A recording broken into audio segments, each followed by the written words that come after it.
Good morning guys, happy Sunday. Ito yun, January 5, Sunday. Last day ni nanay at tatay. Andun sila sa labas. Ay nako, ang bilis ng panahon. Dumating sila December 18. Nabot kami ng hating gabi sa kakaantay sa terminal ng bus. Sama yung mga kapatid ko, anak ko. Tapos, yung isang gamit niya na nandun yung tools ko. Ang gamit ko sa motor. Malabo. Gamit ko sa motor, nandun. Yung mga gamit niya sa electrical, nandun. Nawala yun. Pagdating namin dito, magtitri ng madaling araw. Naiwan yung isang gamit niya. Kasama yung gamit kong pinadala. Pinunta namin sa terminal ng bus suddenly. Nawala. May nag-interest. Kinuha ng isa sa mga pasahero ng bus. Ayon dun sa isa pang pasahero na nadat na namin doon kasi nga umaga pa daw siya susunduin ng anak niya. So yun, may nakausap kami.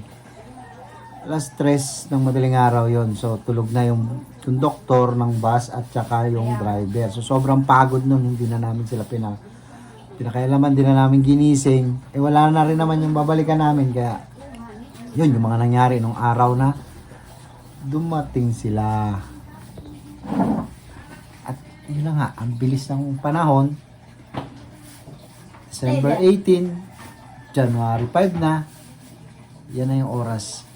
Nababalik na sila ng Samar, nakakalungkot. Ganun talaga. Sa susunod, tayo na naman ang babalik doon. Punta tayo. Pakita ko sila. Andun sila sa labas. Diba? Gawalis pa siya. Mamaya lang, uwi na yan. Ayun lang ka, baka makalimutan nyo. Mahal na yung mga malapit na mahinog yun. Alin? Lagka. Buksan mo, huwag ka dyan mag-ingay. O, buksan mo. Kakasal ka lang yan. Uwi na kayo mamaya, tay. Tingin mo sila. Sila mamaya. Ang bilis ng panahon. Ayun, si nanay yun. Mamaya lang, uwi na sila. Bye-bye. Anong oras? Alis nyo mamaya? Alas 2 daw. Ang alis ng bus? Oo. Alas 10 tayo malis dito. Oo. Para maunan bagahe ta. Tapos, Bahala na kung ano. ilan nang kakalimutan nyo sa bag? Mag-iiwan kayo sa bus uli. Ay, yung bag ko dyan, hindi pwede kalimutan yan. Uy, kuha na may Saan? mga panida bag. Andyan yung mga bigay ni Dan. Ito, may bag dito. Yan. Ay, may lagari dito. Sa'yo na lang yan. Akin na lang to. Salamat.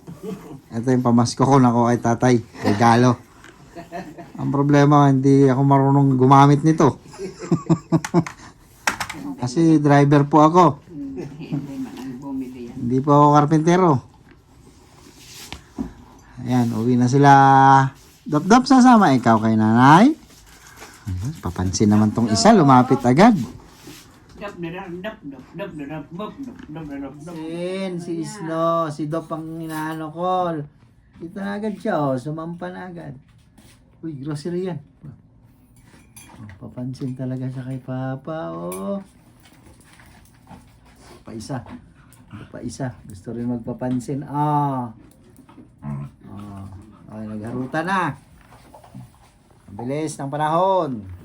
Uwi na sila nanay at tatay sa Samar. Iwan si Dop-Dop at saka si Isno. Yan na, babiyahe na tayo. Hello guys. Diretso Samar na to. Diretso na lang to ng Samar. Baka maghiwala yung asawa ni Kuya. Ganito yung kotse kinuha din ng kawork ko eh. Ano ba ito ba? Toyota. Ito na tayo guys ng ano, terminal ng bus sa Cubao. Bago itong bagong plate sa atan. Eh, Kapit tayo, maiwan ka. sobrang overloaded kami. Iwan na lang sana si nanay tsaka si tatay. Kaso nagka-problema, sila pala yung ihahatid. Yung ibang gusto sumama maghatid, nandiyan sa likod, sa jeep. Nag-commute.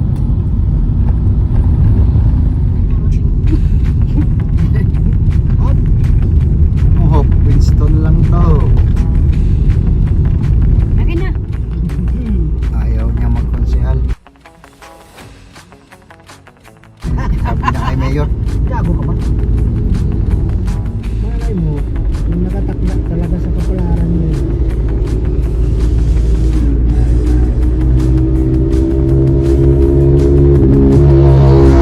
Ah, sige kuya, bilisan mo pa. Paktay ka dyan. Ibuboy ko na no. Siya man. Sabi ko kay Maricel, ludan ako kita tawagan ko. All net. Bakit tinawagan mo? Kasi busy kami.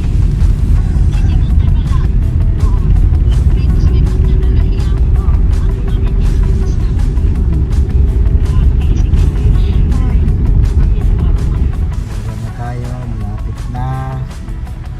Ito sa terminal ng bus. TV, wag mo masyado sandalan. Bob, ang likod mo. Yan, sandalan nila. Adikit lang yan, hindi yan sasandilan.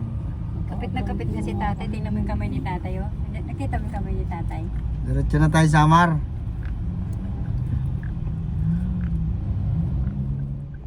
Kadaming pasahero. Dadalawa bus. Ewan ko, saan sasakyan nila nanay dyan. Tanong mo, bot? Tanong mo si nanay kung saan. Wala dyan? I-atras natin doon.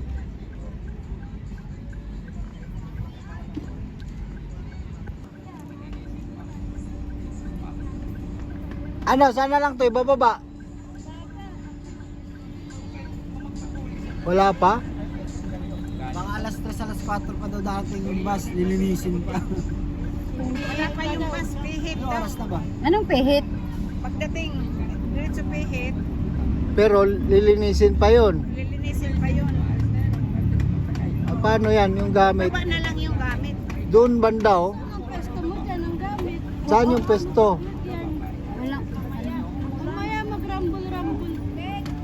Sabi mo nga kay kuya. Ha? Sabi mo kay kuya, magbababa na lang ng gamit.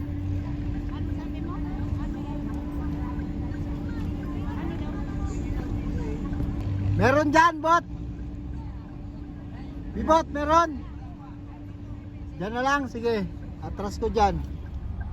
Ang dami ng pasahero. Yan ang problema pag magbabas ka. Ano? Napakaraming pasahero.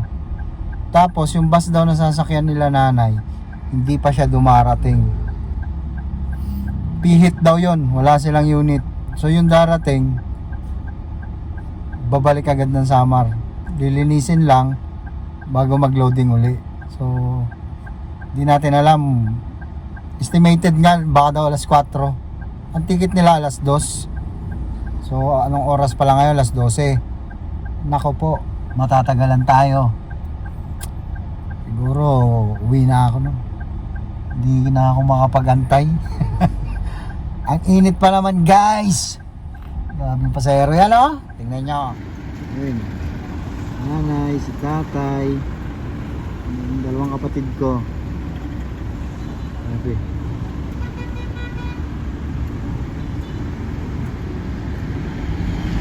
Pagalitan yan. Dumating na yung anak ko na nag-commute. Yung anak ko tsaka yung pamangkin ko nag-commute. Andyan na sila. Ang bilis din yung jeep na nasakyan nila. Ang dalawa, oh. Anak ko yung naka-shade. Papunta sila rito.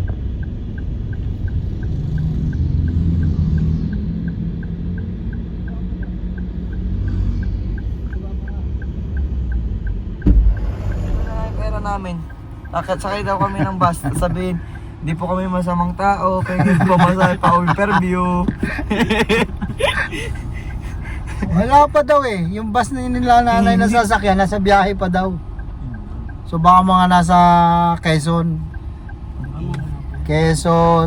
o Laguna, tapos Pihit. Pihit daw ngayon yung mga ano, basta kadaming pa sa Yung TV doon na arawan.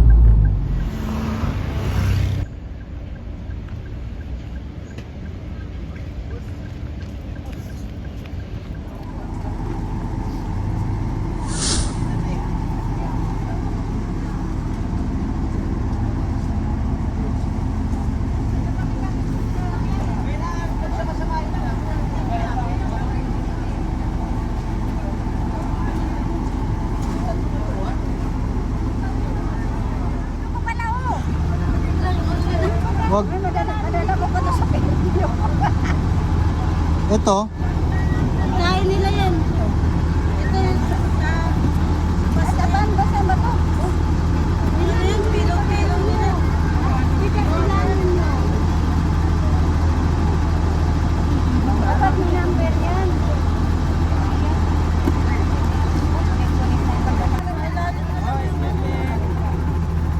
Basta kuha ka nung ito. Ito, yung TV. Ay, TV to yung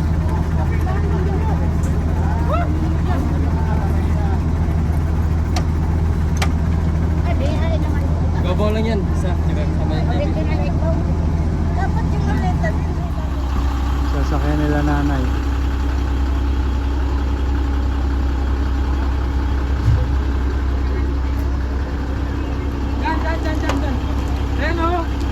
Oh, yan. Buksan mo nga.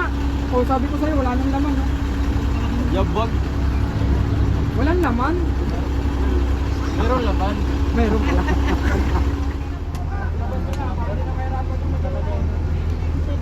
Anak mo to.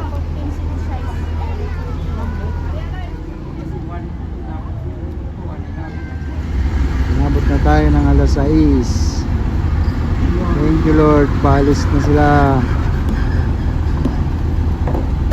Ingat kayo sa biyahe, gabayan nyo ang aking nanay at tatay sa pagbibiyahe.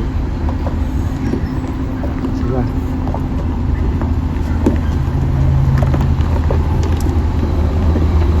Bye.